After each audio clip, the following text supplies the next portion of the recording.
Why don't you own yourself? What the Buddha taught.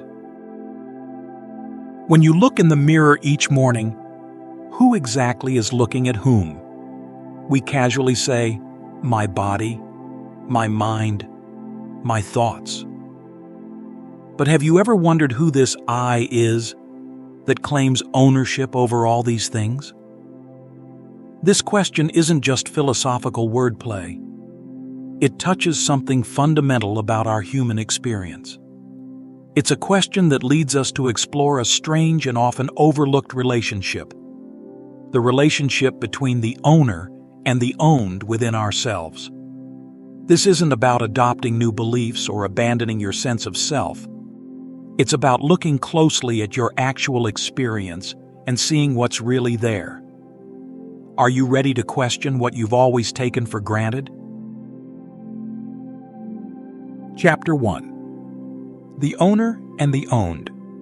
A Strange Relationship.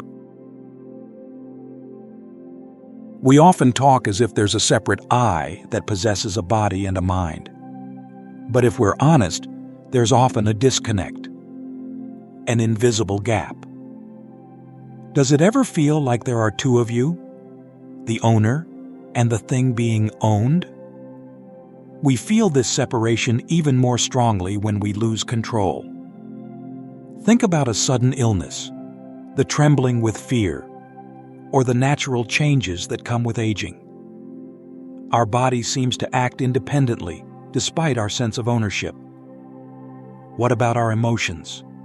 Do we really control them? Have you ever been swept away by a wave of anxiety, or experienced a sudden burst of anger, or those unwanted thoughts that appear in your mind, creating a constant stream of thoughts? Where is the control of the supposed owner in those moments? The Buddha understood this deeply and taught about non-attachment. He taught that we don't truly own our body or mind. There's no solid, unchanging entity to grasp onto. It's all a continuous process, a flowing river. He taught this clearly in the Anatta Lakkhana Sutta.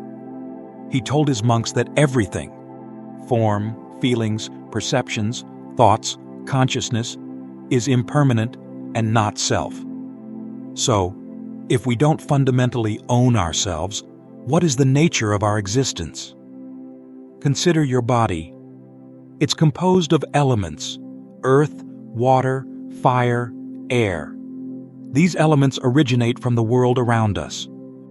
We nourish ourselves with food grown from the earth. We hydrate with water. We breathe the air. Our physical form is constantly being renewed, recycled by the planet. It's a temporary arrangement, a borrowing from the natural world. And what about our thoughts, our sense of awareness? Even these aren't entirely ours. They are strongly shaped by the language we speak, the culture we're immersed in, the experiences we accumulate. Our thoughts are influenced by everything we've encountered. Even the words you're reading now are shaping your understanding. Modern science is confirming this. Neuroscience and psychology show that our brains often make decisions before we're even aware of them. Our sense of self isn't one fixed thing. It's a story our brain creates. The Buddha understood this thousands of years ago. His message was, everything changes, so let go of the idea that you own anything permanently. So if this strong sense of ownership isn't really true, what happens when we question it? What if I own my body and I own my mind are just habits of thought? This questioning can be the first step towards freedom. It's about seeing them in a new way. Consider trying a simple practice. Simply notice. Notice the sensations arising in your body, a warmth in your hands, a tightness in your shoulders. Notice the thoughts that drift through your mind, a fleeting memory, a plan for the future, a judgment about something. Notice the emotions that come and go, a flicker of joy, a pang of sadness. But as you observe, try not to label them as mine. Don't hold on to them as if they belong to you. Simply observe them as events, as phenomena, arising and passing away, like clouds in the sky. This is the path the Buddha showed us. He invited us to observe how feelings, thoughts, and sensations come and go. He showed us that holding on to these changing experiences as mine causes suffering. This change isn't easy. It takes time to change old habits. But in that simple act of noticing, without holding on, freedom begins. Chapter 2. Why we cling to the illusion of self-ownership. We've seen that the idea of a separate owning I is far from solid, like trying to hold water in your open hand. Yet, we cling to it. Why? What makes us grasp so tightly to something so elusive, even when it causes us pain? It's like we build a protective bubble around ourselves. Inside that bubble is me and mine. Outside is everything else. This bubble feels safe. Believing we own our body and mind gives us a sense of comfort, a feeling of being in control. We tell ourselves, "This is my body. I can control it. These are my thoughts. I am the thinker." It's a way of managing a world that often feels unpredictable and scary.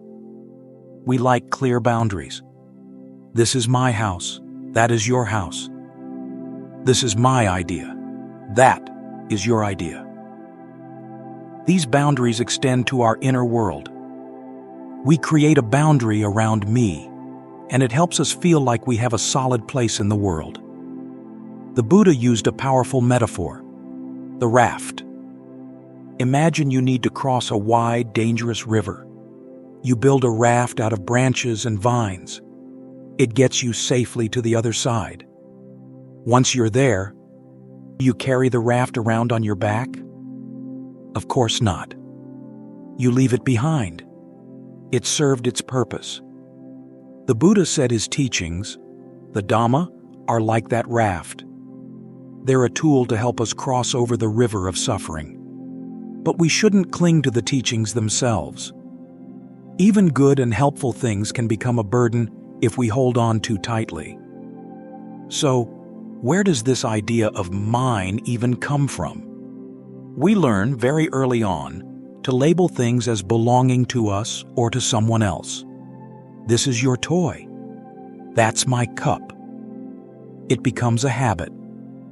The Buddha encouraged his followers to see beyond these labels, to see the reality of things, not just the names we give them. He understood that fixed ownership can be a practical tool, but shouldn't be taken as ultimate truth. But there's a hidden cost to all this clinging. When we believe something is ours, we become very protective of it. We defend it. We worry about losing it. We get upset if someone criticizes it. This constant need to protect what we think is ours creates a lot of stress, a lot of fear. It's exhausting. The Buddha in the Dhammapada says, "From attachment comes sorrow and fear. Those free from attachment know no grief." The more we cling, the more we suffer, because everything is always changing. Deep down, we're afraid. We're afraid of the unknown. We're afraid of impermanence, the fact that nothing lasts forever. We're even afraid of death. The Buddha understood this fear. He was compassionate. He saw that all beings are afraid of danger and death. In the Dhammapada, he said, "All beings fear danger and death. Let our actions be gentle, so that we do no harm to ourselves or others." He wasn't judging our fear. He was acknowledging it and showing us a way to work with it. But this fear doesn't exist purely internal. It's amplified by the world around us, by the constant messages we receive about who we should be. Society reinforces this idea of a separate self. We're often praised for personal success, for accumulating possessions, for being somebody. We're taught to compete, to stand out, to build a strong individual identity. This constant message, be better, be stronger, be more successful, fuels the idea that we are separate, competing individuals. It reinforces the illusion of a solid, permanent me. It is not necessarily bad, but can create needless suffering. Chapter 3. Letting Go, Embracing Life's Flow. Imagine a bird soaring effortlessly through the sky. It doesn't fight the wind, it uses it. This is the essence of embracing life's flow, of letting go. How does your body feel right now? Is it still, or can you feel it moving, breathing, changing? Is your body the same as it was yesterday, or last year? Think about your energy. Does it stay the same all day? Does it change when you do things, when you feel things, when you sleep? Your body is always changing, always working to stay balanced. And your mind? It's not a fixed container either. It's a continuous flow of thoughts, feelings, sensations, perceptions. They arise, they linger for a bit, and then they pass away, like clouds in the sky or waves on the ocean. There's no fixed, unchanging thinker. Just as a river is always moving, always changing, so is our consciousness, our awareness. It's never the same from one moment to the next. It's not something we can hold on to because it's constantly flowing. So, how do we live with this flowing reality? It's about finding a balance between extremes. On one hand, it's not about denying our experiences, pretending they don't exist. On the other hand, it's not about clinging to them, believing they are permanent or truly ours. The Buddha called this balance the middle way. It's a path of living fully engaged with life, but without getting caught up in the drama of a separate self. We can still act, make choices, and have goals. But we do it with a sense of lightness, openness, and flexibility. We're not so attached to the outcomes. Imagine walking a tightrope. You need to be aware of your balance, but if you tense up and grip too tightly, you'll fall. The middle way is like that, finding a balance between effort and ease. When we start to let go of the need to constantly protect this self, something amazing happens. We begin to feel more peaceful. The constant defensiveness, the fear of losing what we think is ours, starts to dissolve. Think about the energy you spend holding on tightly to things, to your opinions, to your possessions, to your sense of who you are. When you release that grip, even a little bit, that energy is freed up. You discover a natural ease, a sense of well-being that doesn't depend on having everything just so. It's also about recognizing that we're not separate, isolated individuals. We're all interconnected. We're all part of a vast web of life. Every breath we take connects us to the air, to the trees that produce oxygen, to the entire planet. Every thought we have is influenced by countless other minds. The Buddha taught about this interconnectedness. He called it dependent origination. Everything arises in dependence on other things. Nothing exists in complete isolation. When we see this, when we truly understand that we're not separate, our hearts naturally open. We feel a sense of care and compassion for others because we recognize that their well-being is intimately connected to our own. The Buddha said in Samyutta Nikaya, "By caring for yourself, you care for others. By caring for others, you care for yourself." So, how do we put this into practice? How do we actually start to let go? Mindfulness is the key. It's about paying attention, on purpose, to the present moment, without judgment. It's about observing your body, your feelings, your thoughts, as they arise and pass away. Noticing the sensations, the emotions, the mental chatter, but without labeling them as mine, without clinging to them. Just seeing them as events, as processes, unfolding naturally. The Buddha gave very specific instructions on how to practice mindfulness in the Satipatthana Sutta. He said, "A monk observes the body in the body, feelings in feelings, mind in mind, and phenomena in phenomena." He's encouraging us to observe, directly and clearly, the nature of our experience, without getting caught up in stories and concepts about it. This isn't about becoming passive or indifferent.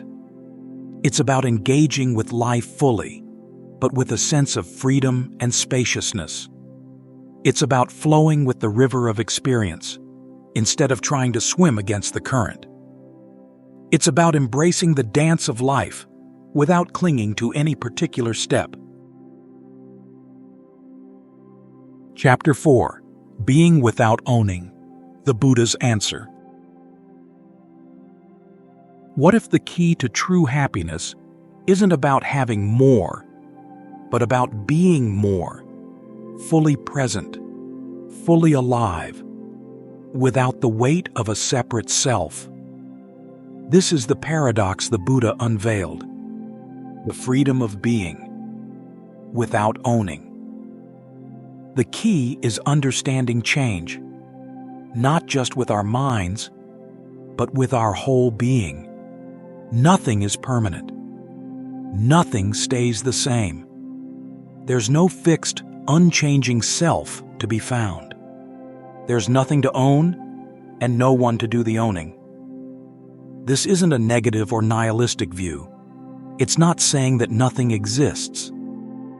It's saying that things exist in a state of constant change, always becoming something new. And when we truly grasp this, real freedom opens up. The Buddha pointed to this directly. He didn't offer complex philosophical systems. He simply invited us to see the ever-changing nature of reality for ourselves. And that seeing, that direct insight, is liberating. So how do we live in this world, with this understanding? It's about engaging fully with life, but without clinging or grasping. It means using resources wisely, taking care of our bodies, our minds, and the world around us, but without attachment. It is not that having things is bad. It's about enjoying things without being controlled by them. The Buddha taught a wealthy supporter, Anathapindika, about this. In the Anathapindikavada Sutta, it's said that a wise person uses wealth without being attached to it or infatuated with it. They use it skillfully, as a support for their practice, for the benefit of themselves and others, but they don't cling to it as mine. It also means acting ethically, not from ego, but from understanding and compassion. It's about letting our actions arise naturally from a place of clear understanding, of wisdom and compassion. When we truly see that there's no separate self to protect, our actions become more spontaneous, more natural, more aligned with the flow of life. Virtue arises not from effortful striving, but from a deep understanding of interconnectedness. And it's about expanding our sense of identity, moving beyond the narrow confines of the ego. We usually think of ourselves as this separate individual, contained within the boundaries of our skin. But what if we could broaden that view? The Buddha encouraged us to cultivate a boundless heart, a heart filled with loving kindness, compassion, joy, and equanimity for all beings, without exception. This is the practice of the Brahmaviharas, the divine abodes. In the Metta Sutta, the Buddha gives a beautiful image. Just as a mother lovingly protects her only child, cultivate a heart filled with compassion for all beings. It's about extending our care and concern beyond our immediate circle, beyond our family and friends, to encompass all living creatures. So the final answer to the question, why don't you own you, is that there's no true you to do the owning. What we call self is a dynamic, ever-changing process, a flow of interconnected events. It's not a solid, fixed entity. The Buddha's last teaching, as recorded in the Mahaparinibbana Sutta, was this: be a lamp unto yourselves. Find refuge in the light of the Dhamma. He was encouraging us to rely on our own understanding, to see the truth of impermanence and non-self for ourselves, and to find freedom in that understanding. He was not saying to blindly follow him or anyone else. He was pointing to the truth and encouraging us to discover it within ourselves. That freedom is available to each of us in this very moment. It's not something we need to acquire or achieve. It's simply a matter of seeing, clearly and deeply, the true nature of reality.